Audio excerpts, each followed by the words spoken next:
Hello again, everyone. As I promised in the last video, I'll bring you a second example of the contrasting styles between older groups and the Moranbong Band. In this case, the piece is called The Battle of Mungyeong Pass. And so we'll first see it performed by the State Merited Chorus and then by Moranbong Band. And the two versions are really wildly different, very dramatic in contrast. Let me set it up for you a little bit here. On June 25th, 1950, Kim Il-sung sent his troops across the DMZ into the South. The United States military had virtually abandoned the South, sent the troops home. They're getting tired of the war, World War II and so forth. American intelligence had assured the White House that Kim Il-sung was in no condition, there was too much internal disputes to launch any sort of an attack on the South. But of course they were wrong. So when Kim Il-sung's troops, the KPA, the Korean People's Army, when they went into the South, they had advanced almost all the way down to the end of the peninsula before they were pushed back. But in any case, they met American forces at Mungyeong Pass, a very famous place in the South. And a lot of myths and stories and folklore surrounding the pass there. And they met American troops there. And even though these were tripwire troops, they did know that. They're tripwire troops. They were almost rear echelon, truck drivers, bakers, stenographers. I mean, maybe not quite that bad, but they weren't frontline combat-tested troops. They just left there as a tripwire. In any case, the KPA defeated the Americans at Mungyeong Pass. And they were so stoked about it because here, America had won World War II. And they were the undisputed superpower. North Korea had met them and were surprised to find out that they weren't 8 feet tall. They were just ordinary people. And they died like ordinary people. And so, like I say, they were so excited about winning this thing that they sat down and they wrote a piece of music about it. It was actually a symphony. And I think they first intended it to be played by a symphony. There's something interesting about North Korean music that I think, I'm not a musicologist, but I get this distinct impression that when you listen to North Korean music, it's written in the vernacular. And when I say vernacular, what I mean is it's written so that common people can appreciate it and understand it. And that's the case with the melody to the Battle of Mungyeong Pass. It's very simple. You can hum it. You can pick it out on the piano. It's not a complicated melody. But the way they arrange it makes it really beautiful and lush.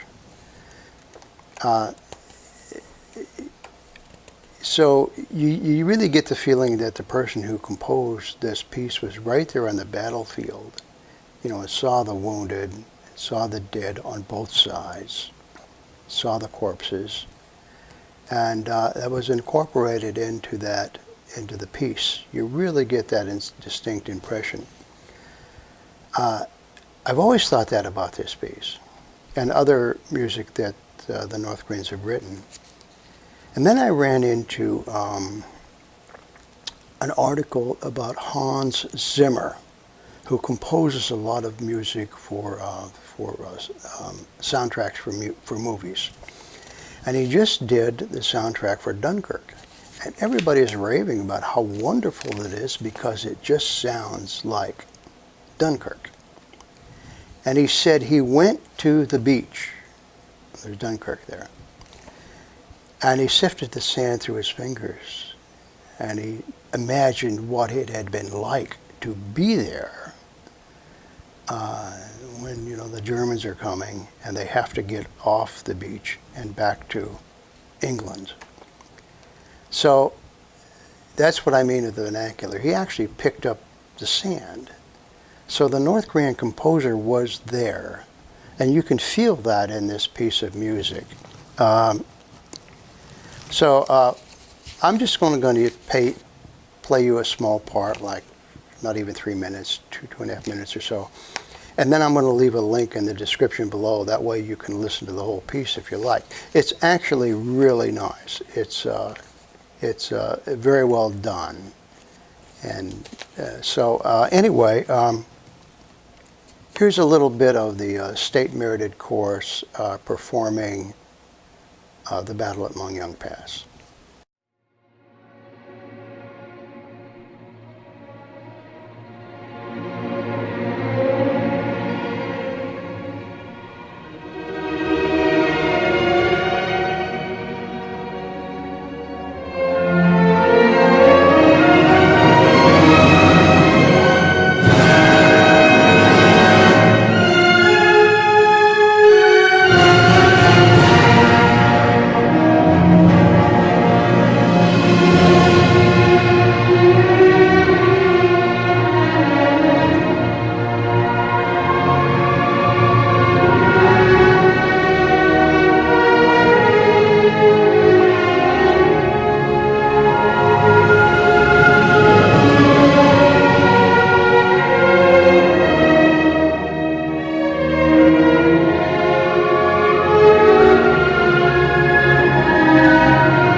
So how about that, huh? It's pretty nice. It's very moving, but like I say, this was only the first little part, and just gives you an idea how they treat the score there. So now we come to the version by the Moranbong Band, and like I say, it's way different. You probably wouldn't know it's the same piece if not for that simple melody, because they really give it an interesting treatment. There's a few things to listen for here and watch.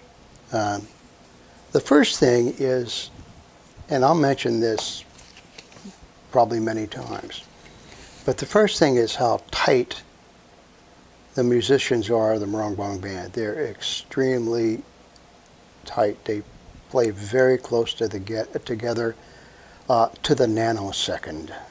I mean, you just don't hear any, no one gets ahead or behind. They're just right there. And to me, that's just probably the most amazing thing about the group, is how absolutely tight they are. They sound like a single entity with a myriad of arms and limbs and playing, but they're actually 11 musicians playing as a single unit. Comes a lot of practice. A lot of things. That initial doom, doom, doom, doom, it sounds, like something from Wagner's Ring Cycle. That comes from Ri Hui, I have troubles on the name, Ri Hui Ryong's keyboard. She's the first keyboardist there. Here's a picture of her. And she does that doom, doom, doom. And in fact, when I first heard this piece, I immediately thought about how kind of schizophrenic it is. Because the first part and the last part almost bear no relation to the middle. The middle is rock and roll, and the two ends are Richard Wagner. So, I said to myself, I said, what if? I made a little joke to myself, but I said, what if Richard Wagner and Keith Richards met in a bar and decided to collaborate and write something? They got drunk, and matter of fact, they got really drunk, and they whipped it out on a bar napkin, and it would probably sound a lot like this. Keith takes that middle, and Wagner takes both ends, the beginning and the end. And the reason why I thought it was Keith Richards is because here we see Kang Ryung Wee. She's the lead guitarist, and she gets 2 bits to shred notes in the middle of this, and she does a pretty good job. I think the guitar she's playing is an Ibanez Joe Satriani JS 2480. I did a quick search, and that's what it looks like to me. If that's what it is, it's really a very nice axe. It's listed at close to $3,000, and it's pretty nice. Pretty nice instrument. So anyway, here, let me, without further ado, let me play you the Moranbong version of the Battle of Mungyeong Pass, and turn up the volume.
So there you have it.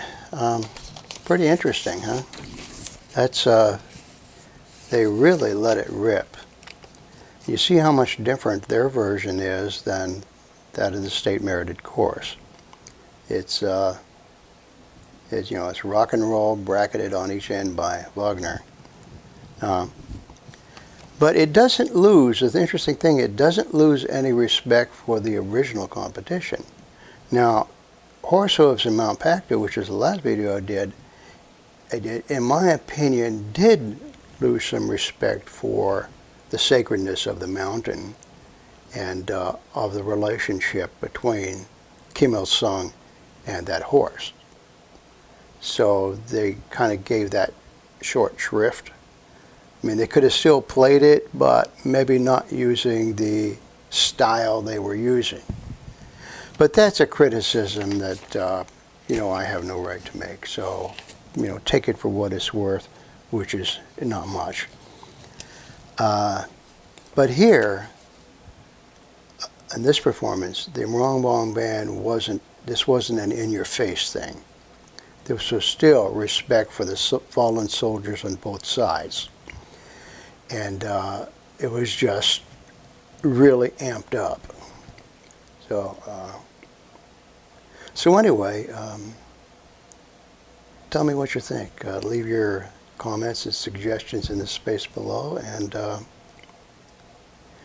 as always, thanks for watching, and I'll see you in the next video.